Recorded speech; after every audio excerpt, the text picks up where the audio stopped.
কবর জিয়ারত করা যাবে কি যাবে না? মুসলমান অনেকগুলো মানুষ আজকে কবর জিয়ারতের বিরোধী আছে কি নাই? কবর জিয়ারত করে বিরোধিতা করে।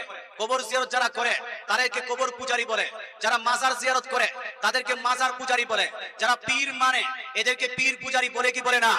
এরা নিজেকে শিক্ষিত মানে, এরা নিজেকে মাস্টার ডাক্তার নায়ক খলনায়ক মানে, এরা নিজেকে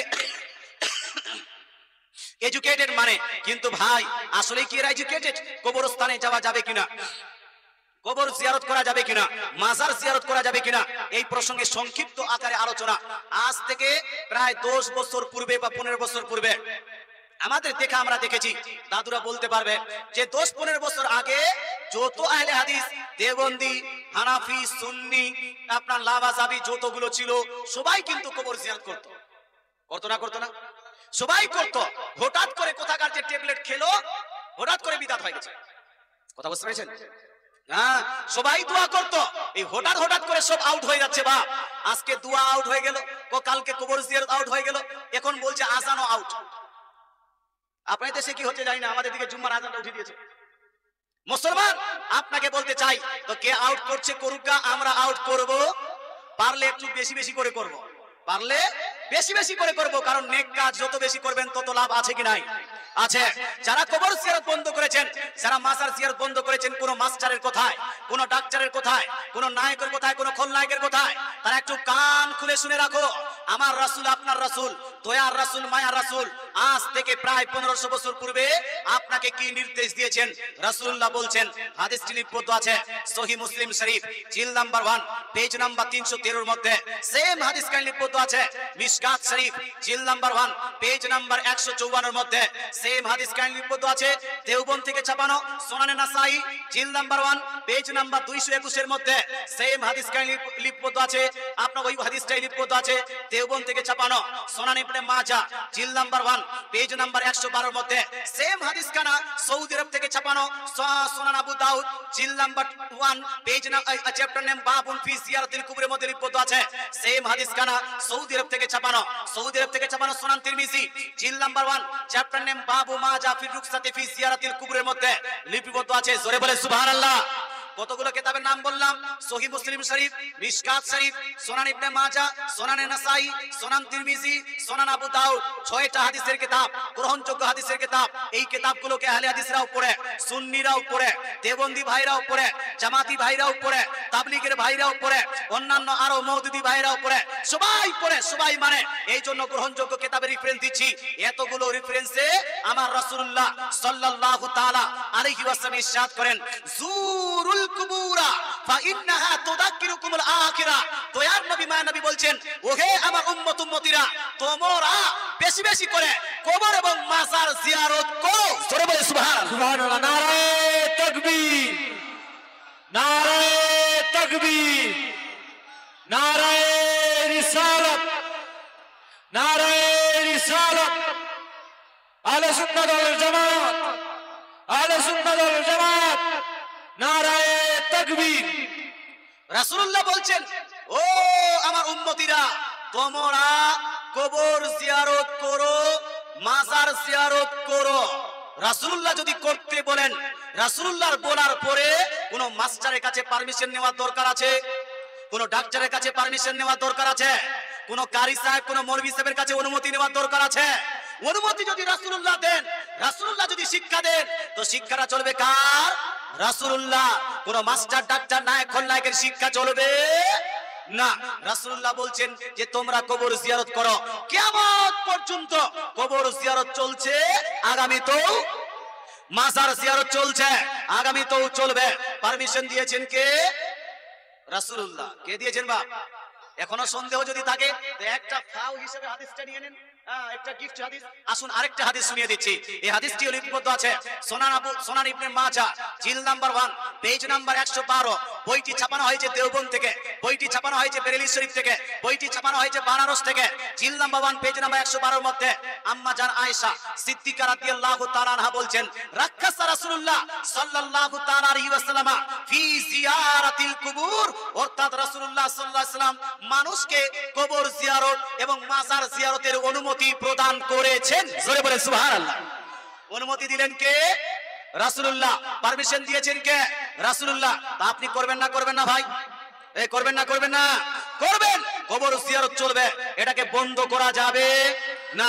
যারা বন্ধ করতে চায়, যারা আপনার বলবে যে কবর জিয়ারত চলবে না, মাজার জিয়ারত চলবে না, আমি বলবো ভাই, নবী একদিকে, গোটা দুনিয়ার মাস্টার মৌলবি একদিকে, নবী একদিকে, গোটা দুনিয়ার মৌলবি মুন্সি মুফতি একদিকে, একজন মুসলমান যাবে কোন দিকে? তো ঝামেলা থেকে যদি বাঁচতে চান, আপনার স্লোগান হবে দয়ার নবী যেই দিকে আমরা আছি, কোরআন হাদিস যেই দিকে, সুন্নি মুসলমান। সুন্নিদের মতো কেউ কোরআন হাদিস মানেনি আর আগামীতেও মানতে পারে না। সুন্নিরা কোরআন হাদিস ছাড়া কিছু বুঝে? যারা অবুঝ, যারা শিক্ষিত হওয়ার পর অশিক্ষিত, এরা কিন্তু বলবে সুন্নিরা হাদিস মানে না, কোরআন মানে না। বলুন তো, কোরআন, কবর জিয়ারত, মাজার জিয়ারতের পক্ষে এতগুলো হাদিস আছে, তো বিপক্ষে কোনো কি হাদিস আছে বা? তাহলে যারা বিপক্ষে যায় তার পক্ষে কোনো দলিল নাই, আর আমাদের পক্ষে দলিল আছে কিনা হুজুর? আছে। কবর জিয়ারত করা চলবে, মাজার জিয়ারত। হ্যাঁ, এখানে একটা সংক্ষিপ্ত মানুষের মাথায় দোলা দিতে পারে, হুজুর কবর আর মাজার কি একটাই না আলাদা আলাদা?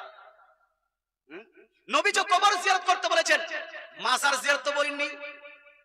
হ্যাঁ, কেউ বলতে পারে, কেউ কারো মাথায় প্রশ্ন আসতে পারে, শিক্ষিত মানুষ আসতেই পারে, নো প্রবলেম। এই প্রশ্নের সমাধান করে দিই। মুসলমান, কবর এবং মাজার দুইটা আলাদা আলাদা নয়, বরং একটাই জিনিস। কি জিনিস বা? একটাই জিনিস, শুধু নামটা আলাদা আলাদা, নামটা আলাদা আলাদা। কবর আমার বাপ মা দাদা দাদি চোদ্দা আপনার শ্বশুর শাশুড় পাড়া প্রতিবেশী জন ইন্তেকাল করে যায়, যেই জায়গাতে আমরা আপনার তাকে দাফন করি, সেই জায়গাটাকে আমরা কি বলি? কবর বলি। সেই জায়গাটা কি বলি? কবর বলি। তো সাধারণ কোন মানুষ যদি ইন্তেকাল করে ওই আপনার দাফন হয়, মাদফুন হয়, সেই জায়গাটা আমরা কবর বলি। আর সেই জায়গাতে যদি কোনো আল্লাহর ওলি ইন্তেকাল করে কবর আপনার মাদফুন হয়, কোনো বুজরুগ ব্যক্তি যদি মাদফুন হয়, তার কবরটাকে আমরা সম্মানার্থে মাজার বলি। সম্মানার্থে কি বলি? মাজার বলি। আচ্ছা হুজুর, আমি কি আমার বাপের কবরকে মাজার বলতে পারবো? হ্যাঁ পারবেন। আপনি আপনার বাপের কবরকে মাজার বলতে পারবেন, কারণ বাপ সম্মানীয় হন কি হন কিনা? হন কি হন না? বাপ সম্মানীয় হন, মা সম্মানীয় হন। এই জন্য বাপের কবরকে, মায়ের কবরকেও আপনি মাজার বলতে পারবেন। আপনার আরব দেশের বিখ্যাত জাহিলি কবি, তার নাম হলো ইমরাউল কাইস। কি নাম? ইমরাউল কাইস। ইমরাউল কাইস একটা পাহাড়ের পাশে মারা গিয়েছিল, সম্ভবত আসিফ নামে কোন পাহাড় ছিল, এরকম কোন পাহাড় ছিল। ওই পাহাড়ের পাশে তার প্রেমিকার কবর ছিল। কার কবর জি? প্রেমিকার কবর। যেহেতু তাকে মহব্বত করত, এই জন্য তিনি এটা কবিতায় লিখে দিয়েছেন। সেই কবিতাতে নিজের প্রেমিকার কবরকে মাজার বলে উল্লেখ করেছেন। কি বলে? মাজার বলে উল্লেখ করেছেন। কবর আর মাজার কোনো আলাদা জিনিস নয়, শুধু ব্যক্তিত্বকে দেখতে হবে। ব্যক্তি যদি সম্মানীয় হয়, আপনি সেটাকে মাজার বলতে পারবেন। আমরা গম্বুজকে মাজার বলি না, আমরা দিওয়ারকে মাজার বলি। এই দিওয়ারকে মাজার বলেন, দিওয়ারগুলো তো মাজার বলি না, গম্বুজকে মাজার বলি না। আমরা ওই যে আপনার কি বলছে একটা ঘর তৈরি করা হয়, যে ঘরটাকে মাজার বলি না, আমরা মাজার বলি ওই কবরটাকেই মাজার বলি। এমনটা নয় যে খাজা পাকের মাজার কোথায়? এই খাজা পাকের মাজার কোথায়? আর কবর কোথায়? দিল্লিতে। কোথায়? দিল্লিতে, আজমির শরীফে। আচ্ছা, মাজারটা এখানে আর কবরটা ওখানে, এমনটা কি? না না, কিছু তার ছোট মানুষ না। নবীজি কবরে যেতে বলেছেন, মাজারে তো যেতে বলেননি। এ বাবু, কত পড়াশোনা হয়ে গেলে মুসলমান। কবর আলাদা, মাজার আলাদা, কোন জায়গা লিপিবদ্ধ নাই। সুতরাং কবর জিয়ারত যদি প্রমাণ হয়, মাজার জিয়ারত প্রমাণ হবে না? হবে না? হবে। আচ্ছা, আপনি এখানে একটু প্রশ্ন করতে পারেন, হুজুর ঠিক আছে গ্রামের কবরগুলো জিয়ারত করুন, এই দূর দারাজ আপনারা সফর করে যে যাচ্ছেন, সফর করে যাওয়া যাবে না, কারণ হাদিসের মধ্যে আছে লা তুসাদ্দুর রিহাল ইল্লা ইলা সালাসাতি মাসাজিদা, তিনটি মসজিদ ব্যতীত অন্য কোথাও সফর করা যাবে না।